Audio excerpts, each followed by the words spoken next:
Hi, and welcome to the I T'd Myself podcast. My name is Matthew Miniman, and this is episode 62. What can a bag of chips teach us about drive space? So, I don't know if you guys have ever purchased a bag of chips before. We're not talking like a bag of tortilla chips where you buy it and there's just tons and tons of chips in there, and they throw them in there. We're talking about a bag of potato chips. Chips like Lay's or Ruffles. You know, you buy the bag and it says for priced or value established by weight, not by volume. But, you know, when you buy that bag of chips, it's this giant fucking bag, and you open it up, and it's nothing but air. Like, literally. Like, fucking, it's just air. Like, what the hell? I want some chips, goddammit. God. Anyway. Drive space, or space on a hard drive, it can be a different or more difficult thing to measure or identify than you would normally think. And there's a lot of reasons for this. So, one is that when you buy a drive or you're shopping for a hard drive or anything like that, there's a few things you have to remember. One, the stated size is not the actual writable size on a hard drive. And this is because of the difference between bits and bytes and the way that the operating system measures the size of your drive. And so when you buy a 256 gig drive, you're going to get closer to something like 248 gigs. And this is because of the transition of that bit to byte ratio and how operating systems measure the drive. Another thing that you're going to run into is that drive space is entirely determined by the partitioning of that drive. And so, yes, you can buy a 256 gig hard drive, but if you set aside 50 gigs of your operating system disk as a recovery partition, then that's 50 gigs you don't have to use for normal stuff. So, you know, you can partition it out, and that'll lower the usable size of your hard drive. Much like if you throw a bunch of air into a bag of chips, you have a lot fewer chips than you thought you had. You just don't have that much. So when you're buying a hard drive, it's important to remember these things, or when you're installing an operating system, it's important to remember these things or know these things so you can plan and plan accordingly. And, you know, one of the things that'll get you into trouble when using your hard drive, storing stuff onto the drive, is that you overestimate how much space you have on there. And this can be a function or a problem of the operating system reporting it wrong, or, you know, you just not being aware of how much space you actually have. And some of this is that modern operating systems, modern solutions, modern web-based file transfer or file storage systems can have an impact on your file storage, such as OneDrive or Dropbox or Boxy, I think is the other one. Anyway, these solutions can have an impact on your drive, because what they're doing is they are establishing what are called symlinks to online resources. And what this will do to your drive is it will effectively add that space to your drive without the file actually being there. But your system wants to reserve that space. And so, depending on how you have it configured, it might decide to show the OS as having that drive space already eaten up, or it can choose to hide that drive space from as in use or as in reserve, but when you go to use that drive space, it's like, nah, you can't use it. Sorry, this drive space, even though it's free, it's mine. You can totally fucking do that. And again, this is some of that trickery with the sold by weight, not volume bullshit that they feed you when you're buying chips. Is that if you aren't aware of how it's configured in the back end, these online resources can eat up more space than you think they should. And so when you go to download another torrent full of midget porn, you're just not going to have that space available to you, and you're not going to complete the download. No, you're going to waste a whole day. Much like you waste a whole day of eating, I think you're going to eat some chips when really all you got is a bag of air. Yeah, that's right. I'm equating chips to midget porn now, too. It's the only acceptable porn that you can watch in the office. Sorry.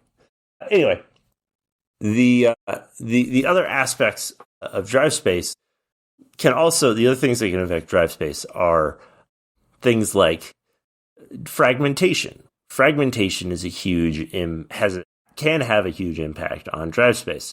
And if you're not aware of what fragmentation is, it's kind of exactly what it sounds like. There are fragments of files here and there and everywhere on your hard drive, and the higher your fragmentation ratio, the more chaotic your drive is, and theoretically, the less space you have available on your disk.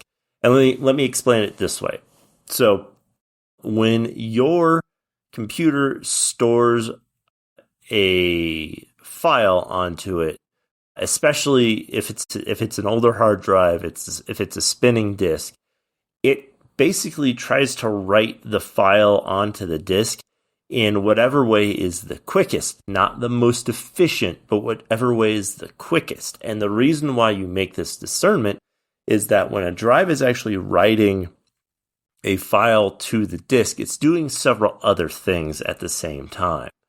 It's reading other files, it's copying other things, it's doing several different operations all at the same time. And so as the head moves along the platter of the hard drive, and we'll get into that in just a second.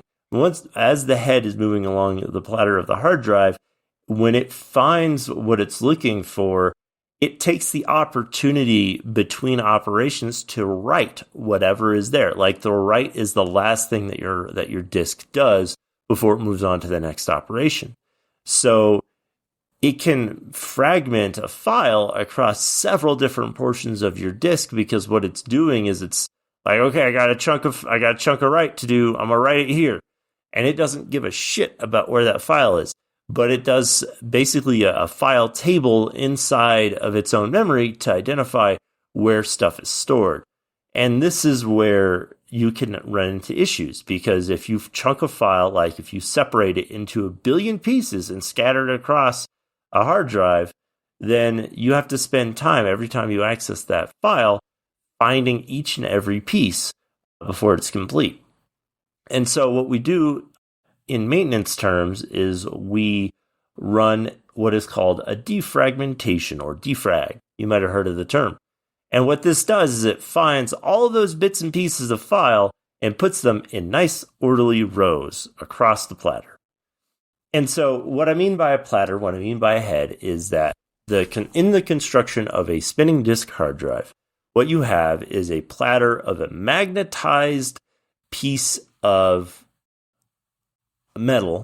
And it's not necessarily that it's magnetized, it's that it's got magnetic, what are they called?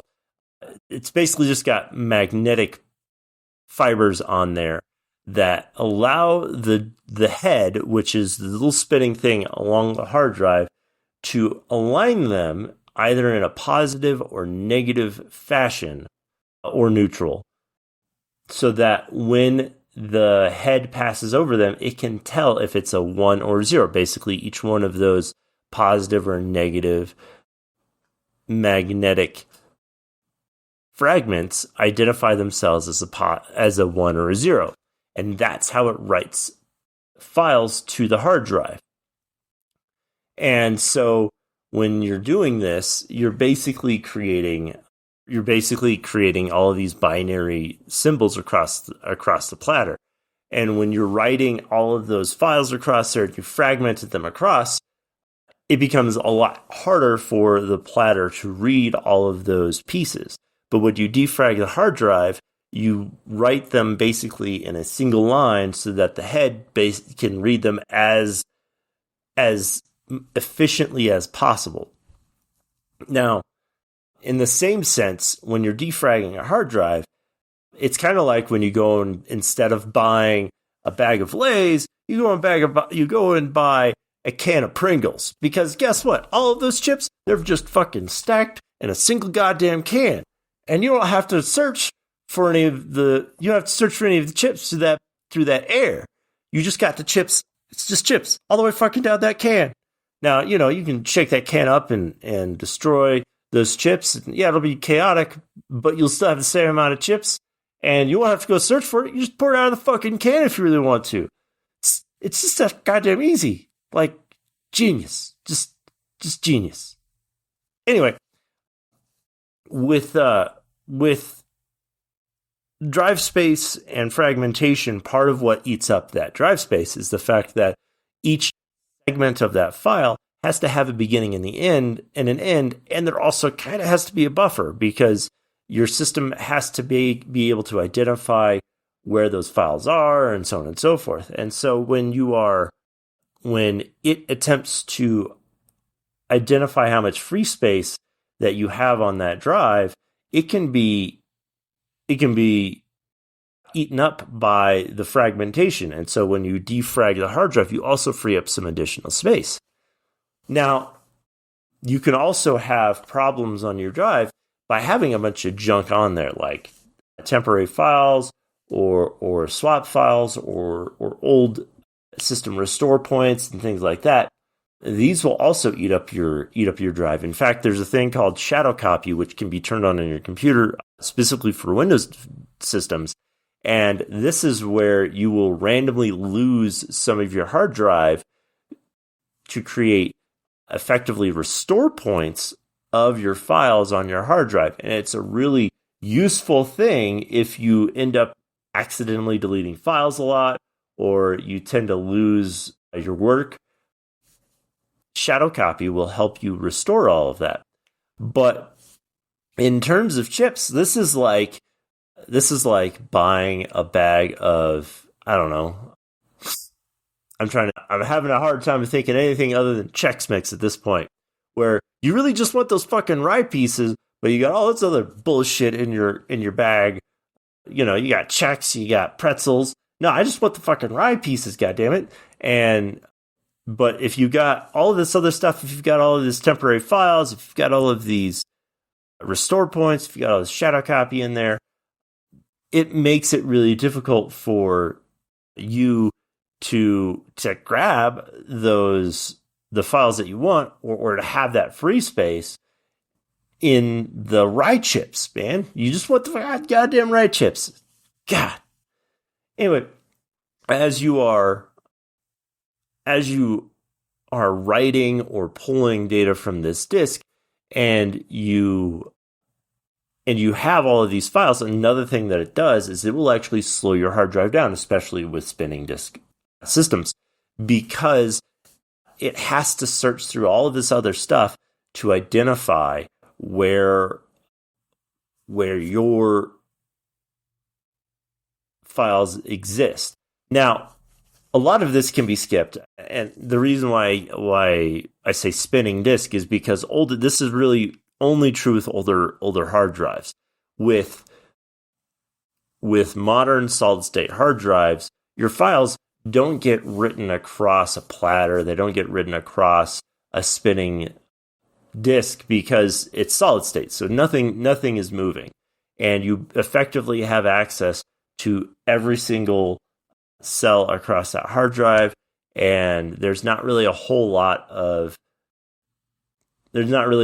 problems that you can run into with writing, because effectively your computer is always going to write to a solid state hard drive as efficiently as possible, which is one of the reasons that solid states are faster than spinning disks. But another thing that you can have inside of solid states that you don't get with spinning disks is you get cell death. And what I mean by that is each and every chip on a solid state hard drive effectively comes in a series of cells, or it contains a series of cells. These cells are what the files are stored in, and you can have eventual cell death. Now, for the vast majority of your hard drive's life, you'll never notice cell death. But occasionally what you'll have is there will be a point at which a specific cell will stop working or stop performing as efficiently as the rest of the hard drive, and you'll run into issues with consistency along that cell. This happens more frequently with things like micro SD cards, memory cards, or other not technically permanent file storage devices, thumb drives, things like that. And where the thumb drive or solid state will report that it has all of this space, but when you go to use it, suddenly it just kind of stops working. And this is kind of like if you ever buy a bag of chips, or specific kinds of bags of chips, or even beef jerky, you'll have this tiny little bag. It doesn't look like food. It's not supposed to. It's white bagged, but you better not eat it because that's desiccant, and that desiccant is there to keep it fresh, remove some of the water out of the air in the bag, and make sure that your stuff doesn't end up getting moldy. And while the function is absolutely not the same, there is no benefit to a dead cell on a hard drive. It can definitely eat up into that weight that supposedly it's being sold by. And these dead cells can appear as free space, and they can appear to be in use, but when you go to use them, they just fuck up your drive, they fuck up your files, and they end up ruining your day. Much like trying to open up a bag of chips and finding nothing but air. Well, that's all I have time for. I'm going to go eat some food. Have a great day.